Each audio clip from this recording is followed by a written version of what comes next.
Imagine being 14 years old, dressed in the kind of finery your family saved for years to buy. Your mother tucks a ring of fresh flowers into your hair, pretending her hands aren't shaking. Your father watches you the way a man watches a contract being signed. Your brother drums his fingers like someone impatient to finish unpleasant business. Everyone calls this a blessing. Everyone says this day belongs to the goddess. No one explains why the older women standing near the chamber refuse to meet your eyes.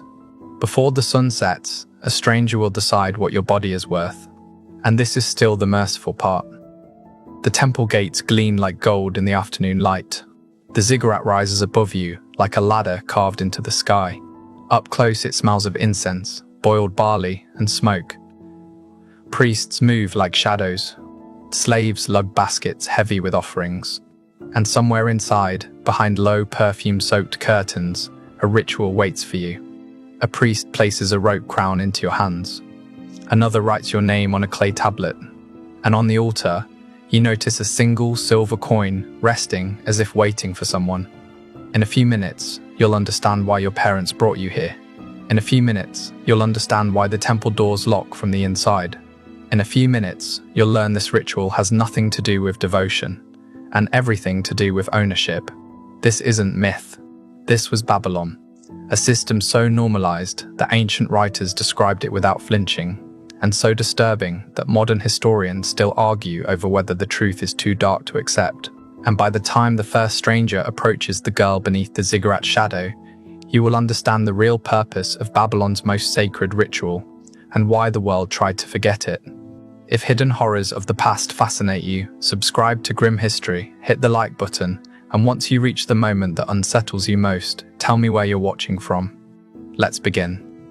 Her name is Beltane, and this is where her story truly begins. Now, picture yourself as Beltane, standing at the threshold of Ishtar's temple. There are other girls like you, some older, some younger. Some appear composed, some look like they wish to melt into the tile. They hand you a thin cord. It is coiled, soft, braided from plant fiber. A crown for the holy, the woman beside you says. They place it around your head, like a crown that tightens rather than glows. You smile because everyone else is smiling. You do what is expected.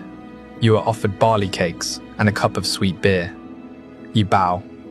You learn the hymns, your voice small against the chant. Herodotus described it bluntly. Women seated, rope crowns pressed tight, men choosing as they passed. Scholars still argue whether he misunderstood, but the tablets don't argue. They list names, payments, silver, grain. They were written to count. But here's what no historian will tell you. This is where the story stops looking sacred and starts looking transactional. Beltane learns the business quickly. First, the training. Music, dance, perfume, the ways of lowering a look so it becomes an invitation instead of a refusal. A woman named Iltani shows her how to roll a cosmetic stone over her face to bring a last sheen of oil. A boy with ink-stained fingers marks her name on a small clay tablet. Kadisu, he murmurs, as if that word is both title and trap. The priests explain the theology in patient voices. To please Ishtar is to please the city. To please the city is to secure harvests, births, and trade routes. The logic is tidy. The consequences are not. If you were Beltane, would you call this devotion or imprisonment? It is easy to call the Kadisu priestesses. They are trained, they memorize hymns. They learn to read sacred forms pressed into clay. They wear clean linen. They stand inside holy walls. From the outside, it looks like status. The law supports that illusion. The law protects her on paper. Property, wages, legal standing. But the tablet never records consent. And it never records exit. On paper, she belongs to no man. In life, she belongs to the temple. For a brief moment, Beltane believed this might be her future. A path upward. A chance to rise like the priestesses whose names were pressed into clay. Maybe the temple would protect her. Maybe she could even thrive here. But that hope died quickly. But the paper is only part of the story. What happens next is the part even the tablets avoid describing. At night, when the lanterns ignite and Babylon sinks into a low, humming quiet, the inner court changes. The outer doors are drawn shut, but men still enter. Merchants with covered faces, soldiers home from duty, travelers carrying silver, grain, or cloth from distant roads. They do not linger. They pay, and priests guide them behind low curtains where the Kadisu wait. Coins pass from hand to hand, names are recorded, portions are set aside for sacrifice. Everything else feeds the temple's stores. This is where devotion becomes routine. Beltane watches an older woman leave the enclosure. She moves carefully, practiced, with a coin resting in her lap and a gaze trained not to settle anywhere too long. No one shames her. No one mocks her. The city respects her for having served, and yet her life has already narrowed. She will not marry as other women do. She will not raise children inside a household that belongs to her. Her future has been shaped quietly, without a single spoken sentence. Some Kadisu call this a position. Others call it survival. Beltane calls it order. Her days are not chosen, they are assigned. Bells wake her, rations decide her meals. Names spoken by priests decide when she serves. No one threatens her, no one restrains her. Still, nothing belongs to her time. A woman who cannot leave is not staying by choice. At night, lying on her narrow mat, Beltane thinks of the smell of wet barley, of her mother's hand smoothing her hair, of the rope crown still resting lightly against her temples. She wonders how long perfume can hide exhaustion. The tablets offer no answer. They simply stop recording names. And then there is another ritual. Once a year, during the New Year festival, the temple prepares a sacred marriage meant to secure the city's future. It is dressed in hymns and symbols, spoken of as union and blessing.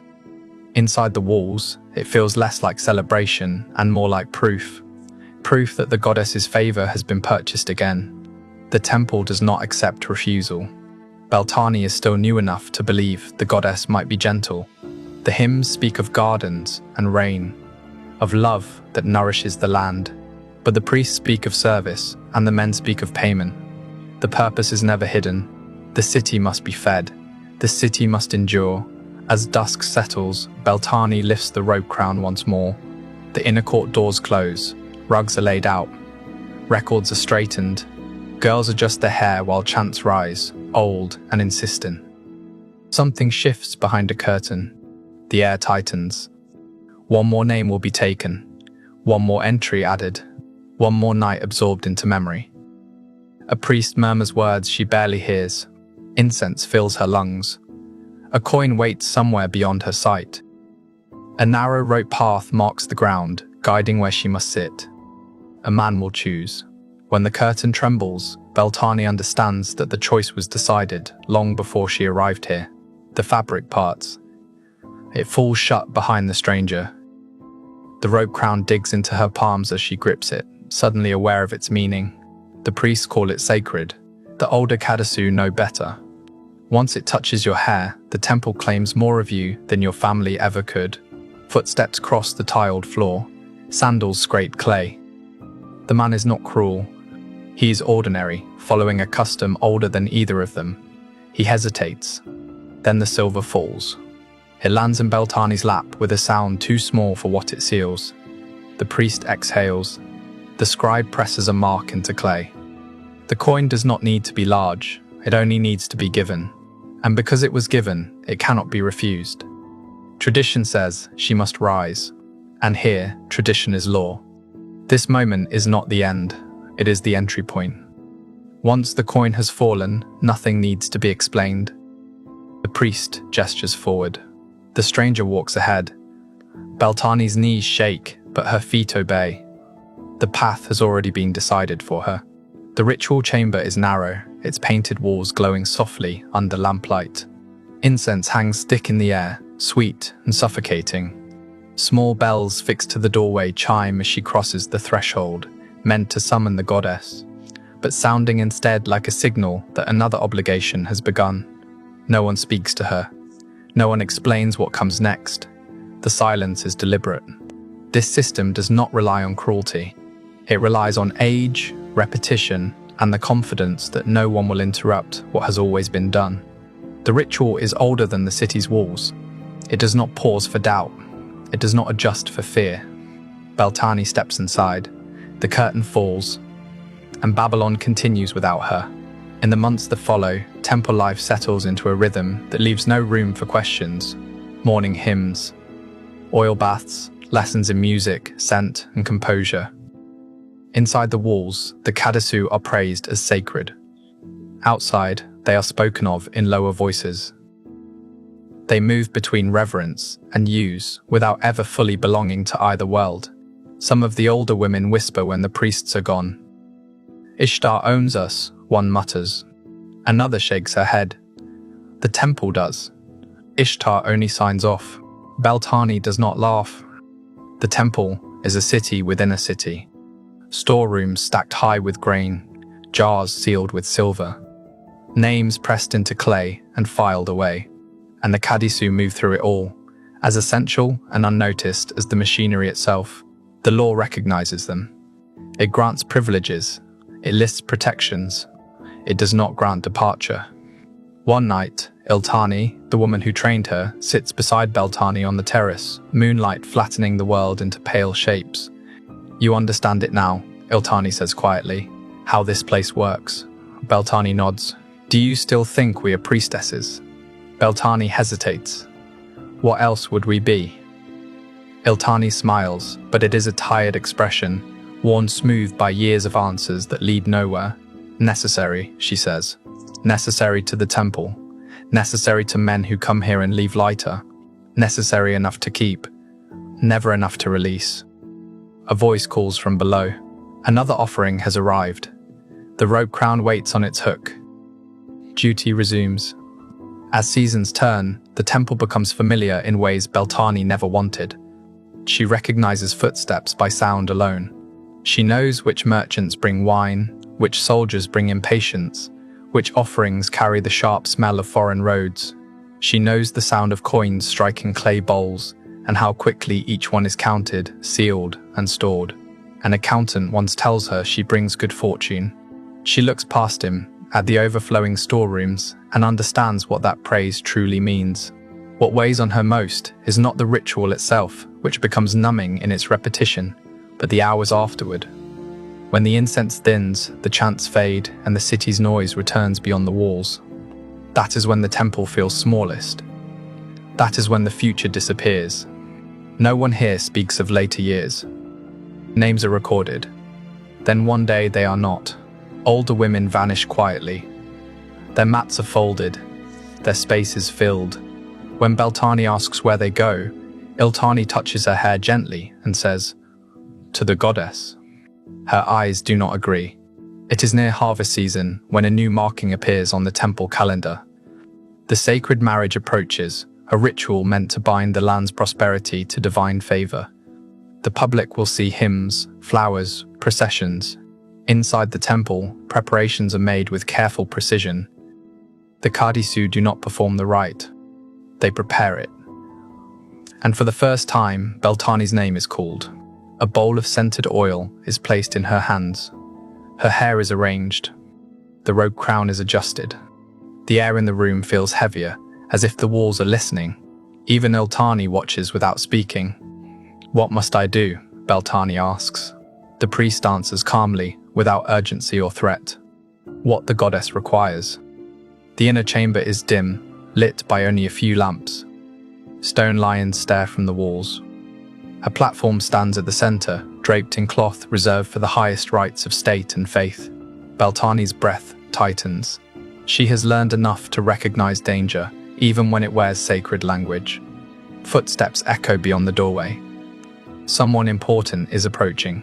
And in that moment, Beltane understands that whatever lies beyond the next curtain will shape the rest of her life. Not through violence, but through permanence. The chant begins. The lamps burn lower. The curtain stirs, and Beltane steps forward. She has prepared lamps before. She has prepared rooms. Tonight, she is being prepared. The high priestess stands at the center of the chamber, draped in white linen edged with gold. She looks less like a woman than a symbol, composed, elevated, distant. Only the faint tremor in her hands betrays the truth. Even she feels the weight of this night. The altar is carved with lions, Ishtar's beasts, their stone jaws forever open. She tips the bowl. Oil spreads across the surface, dark and reflective, catching the lamplight like a held breath. Footsteps approach behind her. Slow, deliberate.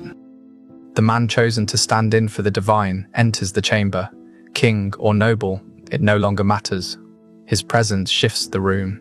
Beltane keeps her eyes lowered, just as she was taught, but she feels his gaze settle like weight on her skin. The priests circle them. The chant deepens. The chamber seems to close in, walls pressing closer than before. Then a voice speaks, calm, certain, final. Tonight you serve the goddess in body and in symbol. The land depends on this. The city depends on this. A sentence so old it sounds unquestionable. A sentence that leaves no room for refusal. Beltane lowers her eyes. And the ritual begins. What happens next was never written down. The temple did not record details meant to be sealed. Only fragments survive. Hymns that speak of a prepared bed, verses praising union and fertility. But everything in Beltane's life shifts after that night. The next morning, the high priestess embraces her, not with warmth, but with approval. Priests nod as they pass. A scribe adds a mark beside her name on a tablet she cannot read. Even Iltani looks at her differently now, with recognition edged by pity. You have seen the heart of the temple, Iltani whispers, and the temple has seen you. No explanation follows, none is needed. Once certain thresholds are crossed, there is no return. Then one day, her name is no longer called. There is no dismissal, no ceremony, no farewell. Her entries in the tablets thin, then stop.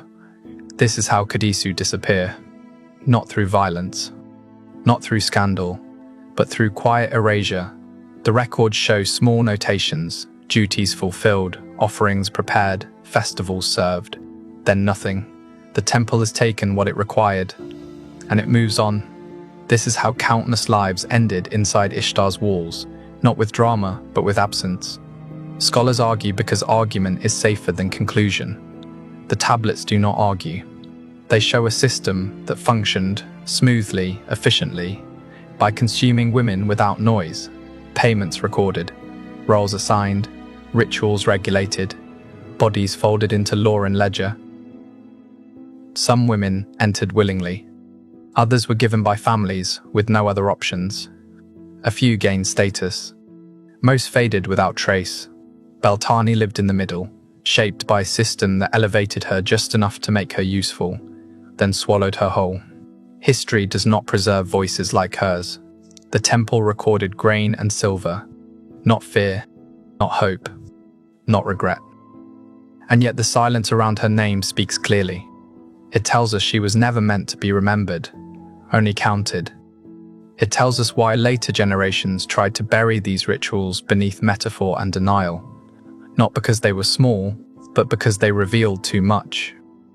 The temple is gone now. The ziggurat reduced to dust. The chant silenced. The lions broken beneath sand. But the questions remain. What did Beltane believe in the end? Did she still trust the goddess? Did she hope for escape? Or did she learn to stop hoping at all? History will never answer. The tablets do not record longing. They record transactions. And that is how Beltane remains. A name briefly pressed into clay. A life consumed by a system that called itself sacred, and a reminder that even the brightest temples can cast the darkest shadows. If you want to pay tribute to Beltane and to the countless women history only counted,